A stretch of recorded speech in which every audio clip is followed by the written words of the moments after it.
Good morning, everyone. Lovely to be with you this morning. My name's Jo. If you don't know who I am, which I think most of you do, but I haven't been away for a little while. And I've been having a lovely time studying. But it's lovely to be back. And so I've been studying for a master's dissertation, if you didn't know that. And I'm studying online church or church online for my dissertation, and in the process of all this wonderful live research. So often when you do research, anyone who's done research, they know that it's very much book based often, but now because I'm studying something that's so current, I get the opportunity to actually talk to people. And I'm joined this morning by the wonderful Mark Howe, who's going to tell you all about himself in a minute. and we got in, so I got in touch with Mark because I read his wonderful Grove book here. And again, anybody who's studied theology at any point, or anybody who's involved with ministry, will have at some point read a Grove book. Looks like this. And so I read Mark's Grove book, got in touch with him, and we've been in touch ever since, which has been wonderful. We've had lots of lovely conversations around online church and hybrid church and mixed economy church and all the rest of it. So yes, so I'm delighted to be joined by Mark. So Mark, tell us a bit about yourself. Sure. So yes, my name's Mark. I'm based in the south of France. If you may just about be able to hear a fan whirring away because it's kind of warm here at the moment. And my day job is programming. I've worked on various things, most of them internet based, and I'm currently working on technology for Bible translators and publishers, particularly working with minority languages, where the basic idea is to get churches in a particular country doing translations into languages that are spoken by very few people. So that's what I do for a day job. And I'm a lay preacher in our local Reformed church here in France. I think that's most of it work-wise. I'm married with 2 children, and there we are. That's brilliant, thank you. And I was going to say, actually, you must be one of many people in sort of all over the place who have actually been supporting British communities with online church. So I'm gonna, because I know that you've done some quite interesting things with online church, so I'm going to ask you about that later. So what I'd like you to tell everyone, because lots of people think that online church is a very new thing, but I'd like you to tell us about how they sort of, what were the original online churches and how would you describe them? Sure. Okay, well, I mean, I was just thinking about this question now. I guess original depends how far you want to go back. I think pretty much as soon as the internet became something available to people in general, whatever technology we were using at the time, someone tried to do something vaguely Christian on it. So even with email, people setting up mailing lists, prayer lists, that kind of thing. So you'd see that running across youth groups and lots of things. If you're talking about online church, I'd say there was probably a first wave of that about the time I was writing that Grove book. And that was the point at which people were just starting to get reasonably high-speed connections at home and so on. And there was some interest around that time, at the beginning of the 90s. And in Britain, there were 2 big projects that got a lot of attention anyway. There was iChurch, which was an Anglican community heading for a kind of reflective community thing online. And then there were some Pixels, which I was involved in, which came out of a previous project, Church of Fools, which came out of Ship of Fools, which was a forum. So you've got to remember that the internet's changed enormously in the last 20, 30 years. So at that point, we're at the point where typing text was really cool. And if you get a bit of sound, that was amazing. And video was pretty much impossible, but yeah, and so on. So people are trying to do online church with that kind of technology. So, I mean, how is that different to today? I mean, I guess one thing is it wasn't mainstream. I mean, we talk about online church and people would kind of back away, and even the internet was still a scary thing. It was still the Daily Mail was running articles every day about how the internet was going to kidnap all your children and steal all your information and take all your jobs and do all the things that always do in the Daily Mail. So people were kind of, there's a lot of fear around this. I mean, I think for me, the thing that encapsulated that was, as I say, I live in France. I come over to Britain fairly regularly, and I go see my parents. And I remember going to see my my mother, who knows that at the time I was spending my life driving all over Europe, meeting people and so on. And I said I was going to go and meet an Anglican minister in Wales who I'd first contacted on the internet. And she was kind of, be careful, be careful. It's like, well, how is this different to meeting any of the 1,000 other people I've met in the last 5 years who I've contacted by telephone or by any other means? How does the fact that I met them first on the internet mean that this is going to be incredibly dangerous, meeting an Anglican minister in his church, But that was very much the mentality. So I guess that was the first thing, was online church was very much the people kind of on the edge who liked the technology or who wanted to experiment, and it was just very much kind of pioneer sort of, we're leading the way and the others don't understand, but one day they will kind of mentality. And that, that was, I think that drove quite a lot of the dynamics. As I say, the technology was very limited, so essentially it was all text-based, and that did mean that the communities kind of self-selected for people who liked words, who could type quickly, who could type grammatically. With the rest of the world, things were kind of self-selected for that. And then we were very much building technology to try and get, for example, synchronized images. We ended up with something like a low-grade PowerPoint thing we could all watch together, and that was the most exciting thing ever for us in 1990. And it was also a period where we were just starting to understand the whole social media, and we didn't really have social media as such at that point, but starting to understand the issues of community online and all the issues of trolling and all those kind of things. Yeah. So at the time, nobody was really talking much about that. So, well, certainly no one was giving guidelines or anything. So we kind of discovered that the hard way, of things that people get up to and things that happen that you can see, things that happen that you can't see, how you manage that, and really the whole question of how to provide a safe space whilst also allowing people to express themselves was an ongoing challenge, and I guess still is. Yeah, it's interesting you say you're talking about it being pioneer. It's a sort of pioneer ministry, isn't it, online? I mean, I'm absolutely fascinated that in the last year, I mean, the technology, as you say, quite rightly say, it's been there for however long, and yet nobody embraced it until we had to. Like, we were forced to embrace this technology, and it's been mind-blowing what's happened. I mean, one of the things that you're really passionate about, as am I, is, and I find myself saying it in meetings a lot, is that people, those, when we talk about viewers, they are people. They aren't, I mean, you do get bots. Sorry, can you just explain what a bot is? Yeah, so a bot is essentially a program pretending to be a person. So that could be typing text, or in more advanced cases, responding. So generally something that's pretending to be a person that isn't, or you have that in games as well. So some of the some of the people that have arms and legs in the game may actually just be a computer program driving those characters. Sorry, I thought you were going to say a bit more. Yeah. It's all right. I said to Mark before we came on, we're a bit like the blind leading the blind. Well, I'm the blind. I'm really struggling this morning, the first time for a long time. Okay, so one of the other things that I was going to say is that, and I've been sort of advocating for in my dissertation, is this distinction between online church and church online.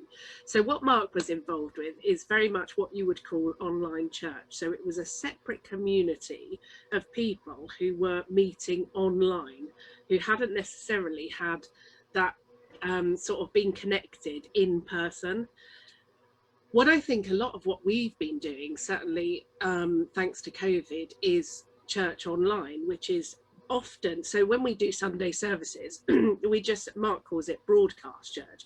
We just broadcast what we would be doing in church on a Sunday. And that's quite a significant distinction, because I know that Mark hasn't been, have you been doing broadcast church?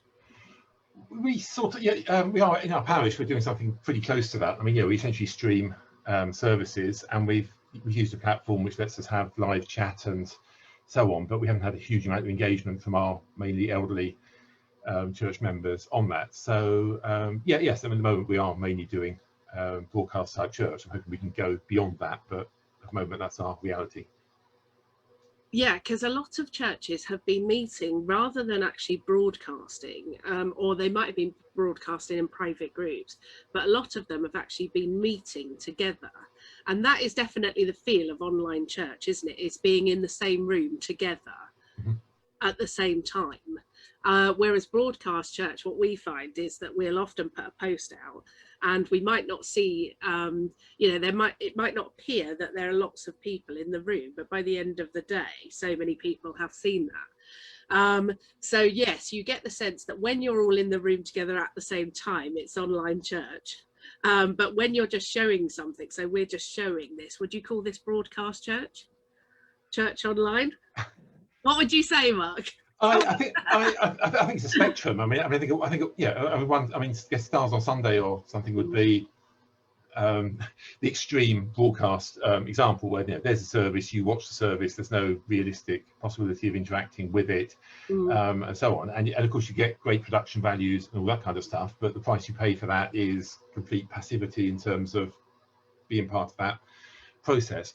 And I guess what we were doing in St Pixels a long time ago was kind of the other extreme, because really as something to watch, it wasn't that great. It was only interesting if you were taking part. And so we do things like responsive liturgy, where somebody would type, you know, the Lord is with you, and then everyone else would type, and also with you, and this kind of stuff. And of course all this arrives out of sync and scrolls all over the screen and gets too fast to read and so on. So it was kind of hard work, but it was the fact that people had to put in that hard work, which meant they were engaged in it and made it feel like you were really there. And I'm sure to people watching from the outside, it just looked ridiculously sad and nerdy, really. So, yeah, those are the extremes. It seems like, yeah, between those, you can imagine a 1,000 different levels of, you know, how much you have the kind of broadcast side and how much you have the interactive side. Do you know, the one thing that's really fascinated me talking to you over time is that, so you started St Pixels. Did you move to Facebook then? How did it work? Or were you on, how did you do it first of all? And then because I know you moved to Facebook, yeah, and it didn't work, which you can't believe in this day and age. So much happens on Facebook. So I think that's, you know, I mean, so many churches went live on Facebook and YouTube in March 2020. And why do you think that St Pixels was it 2005? Something like that, Why do you think it didn't work at that stage? Right. Okay, so I mean, first there's a brief history of what I was involved in. So there was and still is a website called Ship of Fools, which for I think 20 odd years now has been doing some sort of community thing, but all really off the back of a kind of a Christian satire thing. So they do various humorous projects, and quite often getting the news for them, and so on.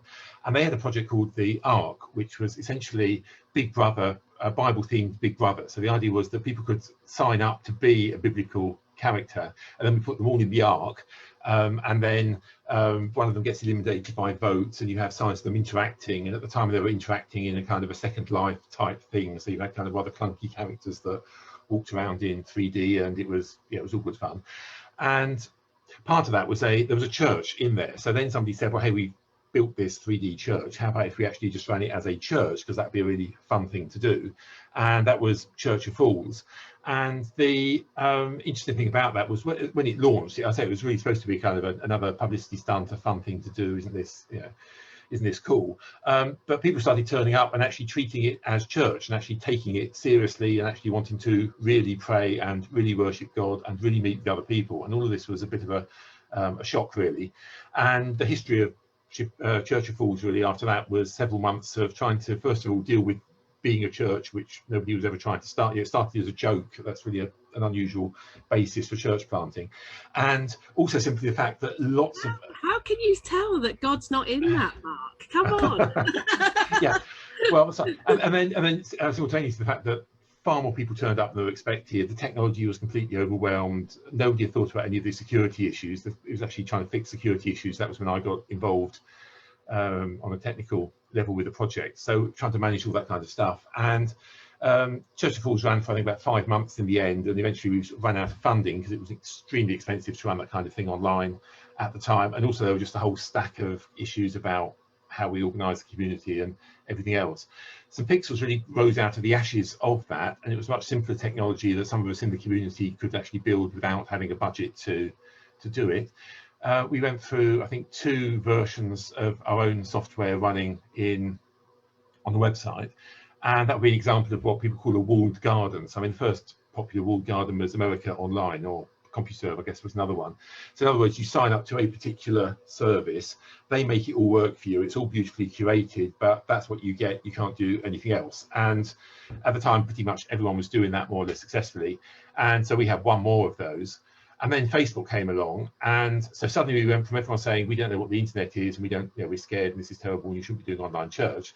We suddenly went from that in the space of about 3 months to we all know what the internet is. It's called Facebook, and if you're not doing Facebook, you're not doing the internet. That's kind of the switch in popular perception of what the internet was about. And so we decided to try doing stuff on the internet, on Facebook. But I guess the unusual thing was that at that point we were still trying to do something live. So we built a Facebook app, where you might play Candy Crush or something, or we basically used that same technology to have a thing where you could have people interacting, and you could hear somebody's voice, you could see your slides going through, you could type prayers and see other people typing prayers, and all that kind of stuff. And basically nobody got it. I mean, and nobody we were doing it in Facebook, but the idea we had was still something that people weren't doing in Facebook. Facebook weren't offering this out of the box, and people just didn't get it, couldn't understand it, didn't, I think one of the last BBC interviews I did, I went through a phase of getting interviewed on kind of regional radio and so on. And I remember one particular interview where we just went round and round, and I was saying, well, this is what we're doing. They say, yeah, but you only have 50 likes. And it's like, yeah, but we're not doing anything with that with Facebook. What we're doing is trying to get people interacting. Yeah, but people aren't liking it. Yeah, but that's not what and that's kind of where it ended.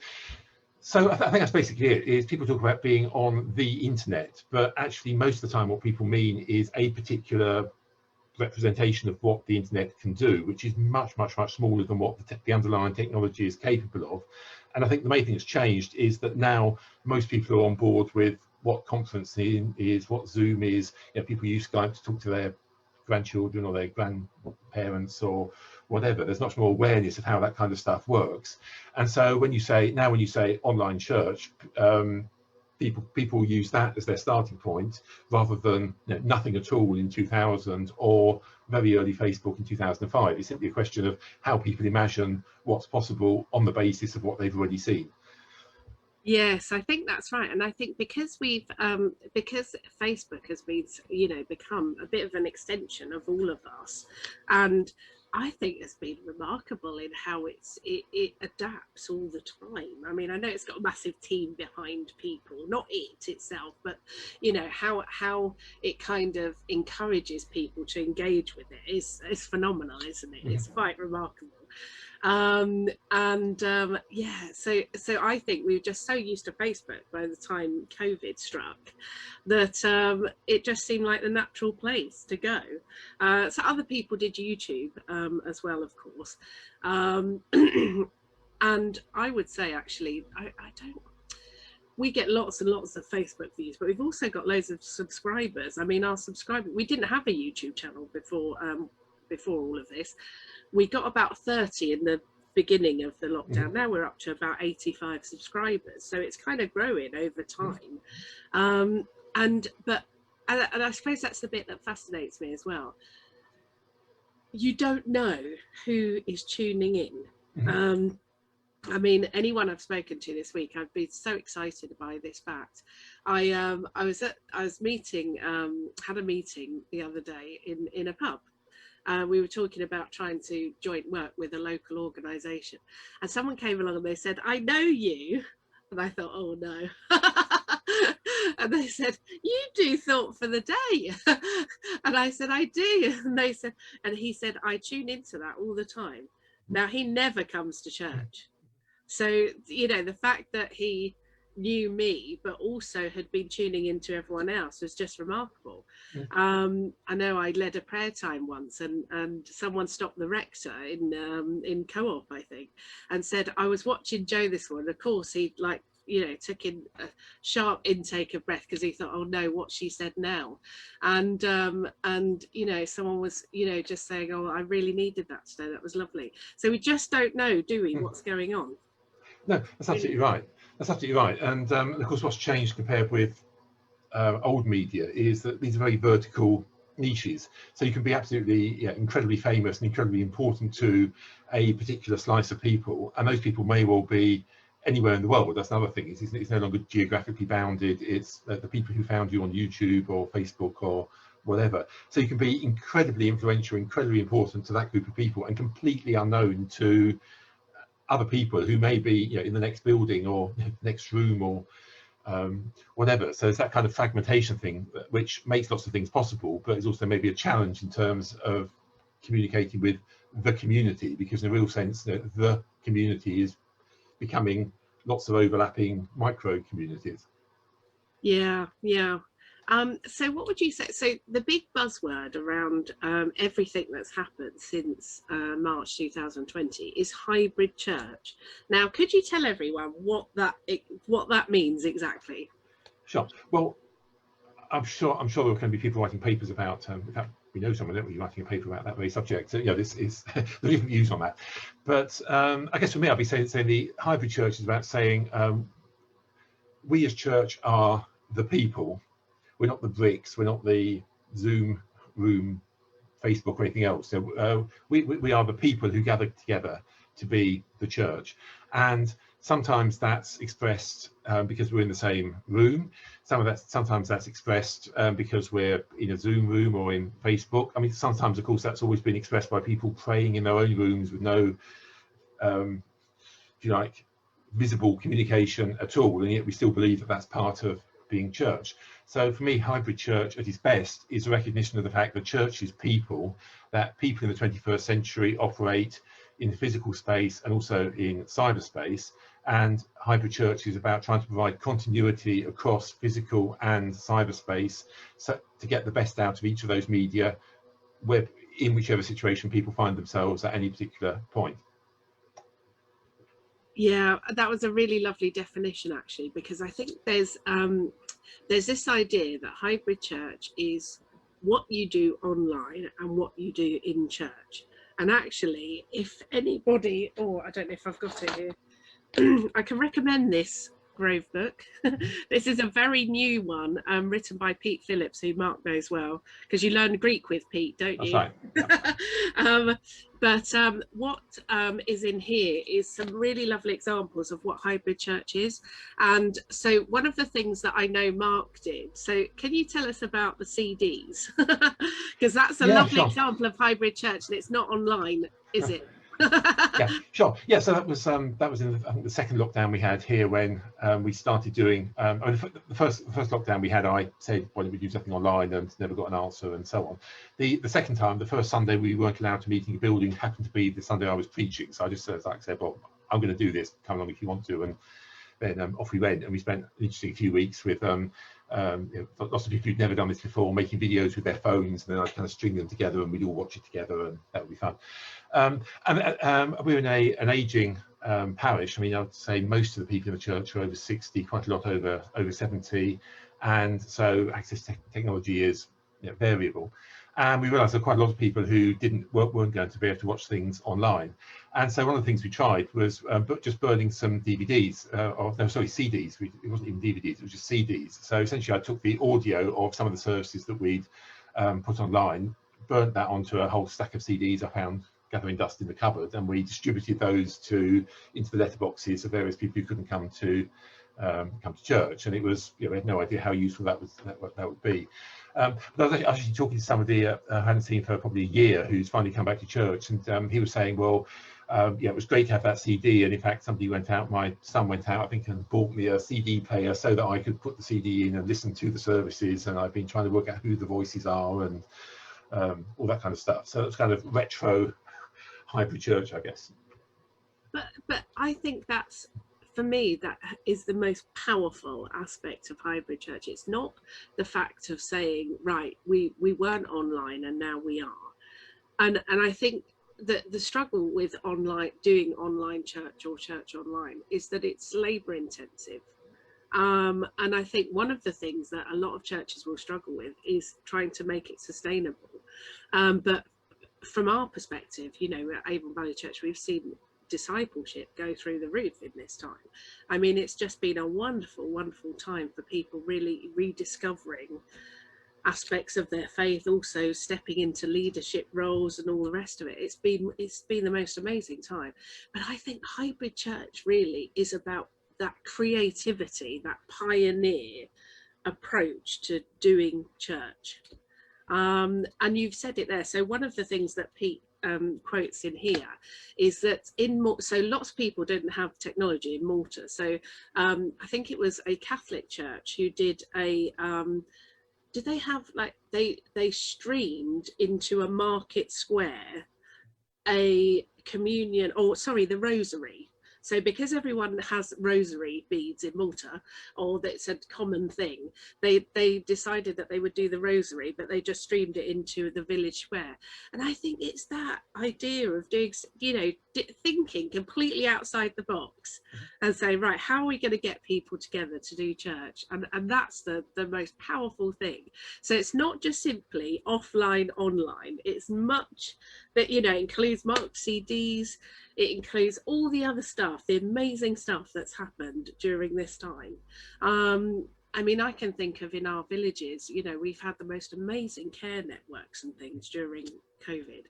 And that's all part of it. It's about thinking differently and responding, you know, being able to respond to change in a timely way, isn't it, sometimes? And that's where the pioneer aspect is.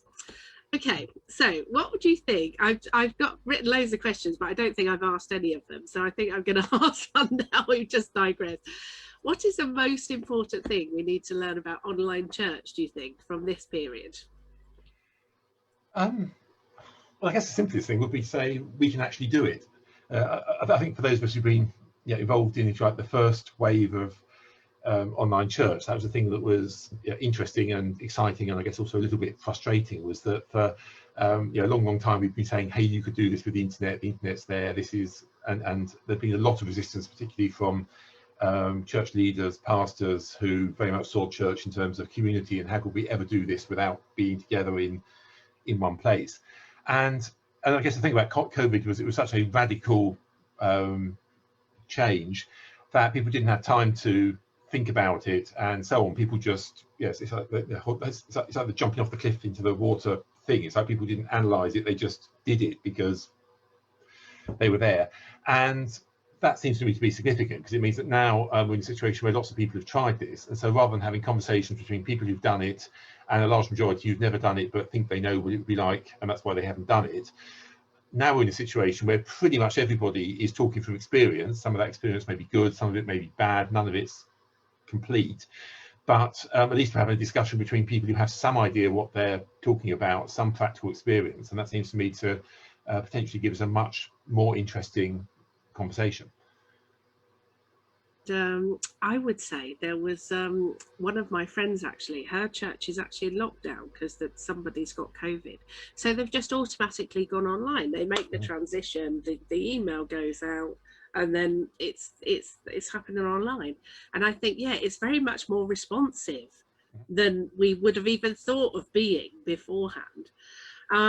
So if I was to say to you, do you think, if you were going to give a piece of advice to all of the churches that have done online church, and they said to you, you know, do you think we should continue, what would you say? Well, I'd say yes. I think what I would say is that I think we need to think. I think your question about this, or comment about sustainability, is really important, and I'm inclined to think part of the issue of sustainability is simply that we're not very good at doing it yet. I mean, I remember conversations like this 10 or 20 years ago around seeker-centered church, which is where I mean, at the time that was very much about saying let's essentially put on a show every Sunday morning, which is going to be kind of sound and lights and super impressive and so on, that we can invite people to, and this will be how we're going to do evangelism. And one of the problems that churches found who committed to that was simply that it was absolutely exhausting, because people were basically running the whole week just to put together that program for an hour's presentation. And a lot of what I'm seeing people doing with the internet to me kind of feels like that people are kind of setting the bar incredibly high and doing some frankly amazing things, but the problem is it may just not be sustainable. And I think one of the things that we've learned, that we, the church, have learned from doing services in bricks and mortar buildings, is that after a while, when you do your first sermon, you may spend 40 hours preparing it and doing lots of things and kind of choreographing every comma and all that kind of thing. And after a while, you settle into a kind of a rhythm where hopefully what you're doing is still competent and useful and so on, but you're not trying to micromanage everything. You're not trying to make it the most beautiful thing that's ever been seen. You're aware that there are limitations. You're aware that maybe you're going to be doing this for the next 30 years, and you kind of set the standards and expectations at a level which are sustainable. So it feels to me that that's one of the things that still needs to happen in hybrid church.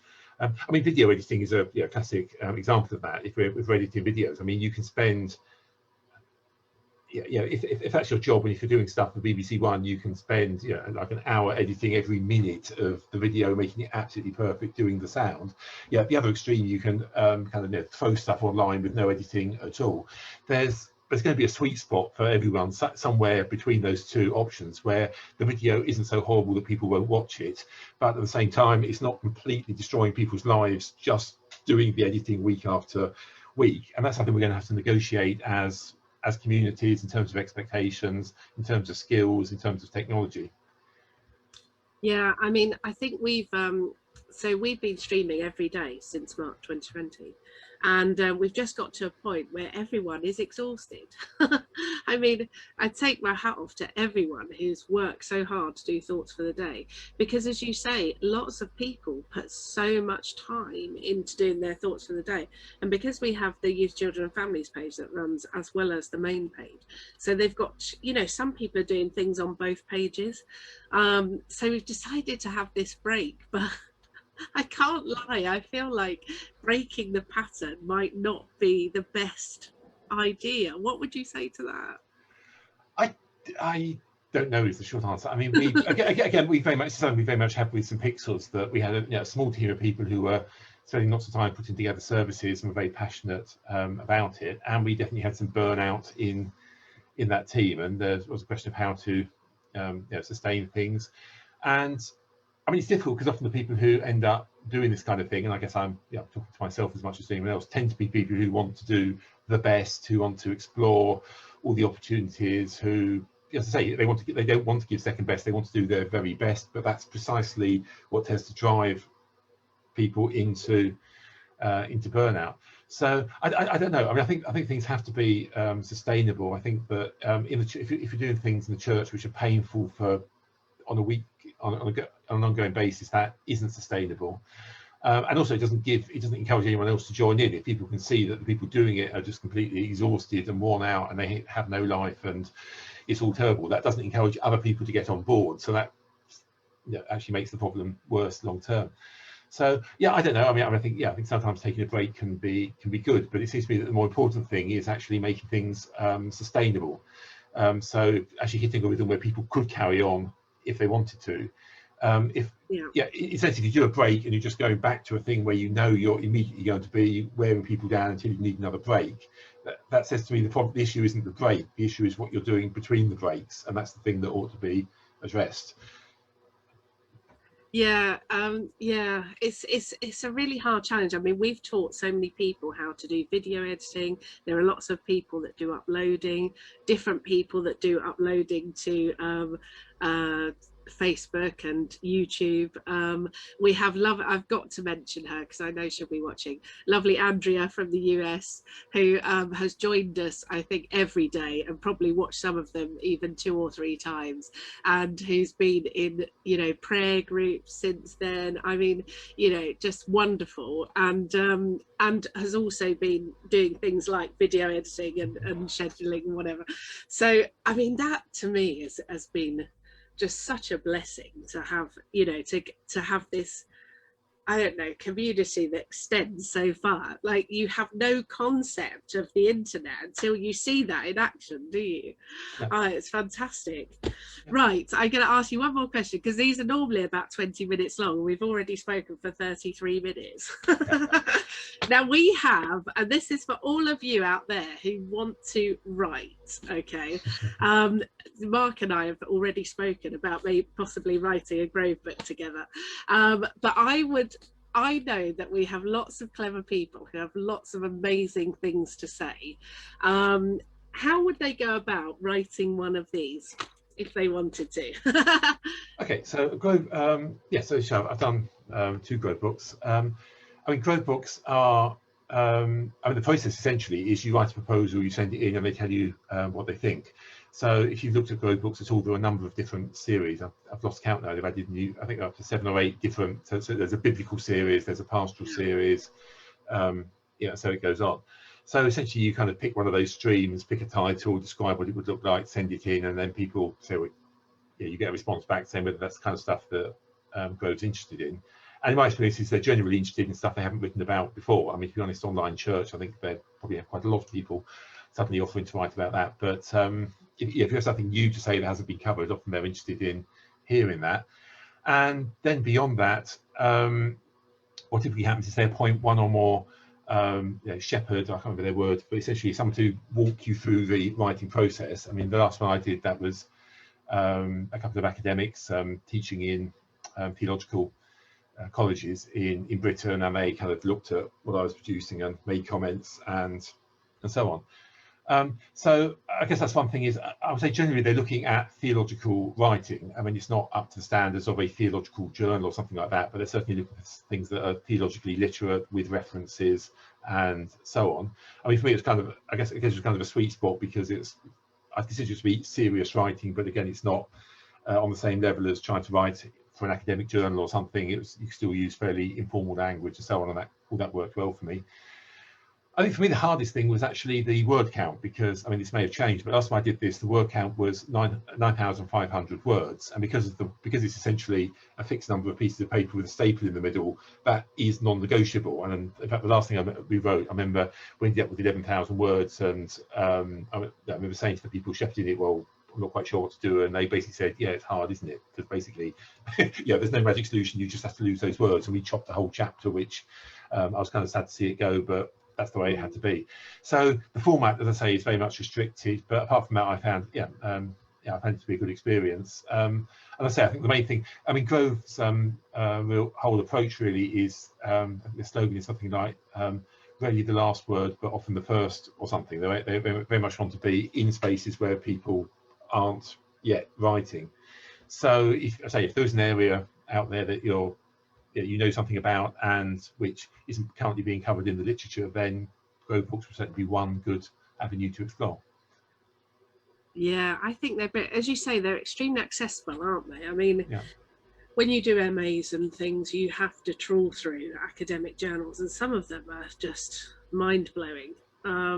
But yes, Grove books have a very different feel. But as you say, they're definitely theological, and that's why they're so popular. And there are so many as well. You can't, when you see like how many are online, it's just remarkable, isn't it? Right, well, I'm going to say we've had a wonderful chat. We've nearly been on here 40 minutes. Hello to everyone who's been watching and tuned in. If you're watching later, thanks for joining us. I hope it's not too long for you, but do get a cup of coffee if you're going to watch it again, or some of it. Thank you so much, Mark, for joining me. And we're obviously going to be in touch offline for the foreseeable. But yes, it's been lovely to hear your experience, and lovely for you to explain just about all this stuff, because I think there's so much background that people aren't aware of. I think lots of people kind of think that things started in March 2020, but actually this has been already been going on. Well, it started when the internet started, didn't it? Yeah, the whole question of church. Yeah. So which you kind of might expect, wouldn't you? Yeah. So yeah, so it's lovely to be here. Thank you so much, and we look forward to seeing you soon. Have a lovely weekend. Tune in tomorrow for the service. Thank you very much. Care. Bye bye.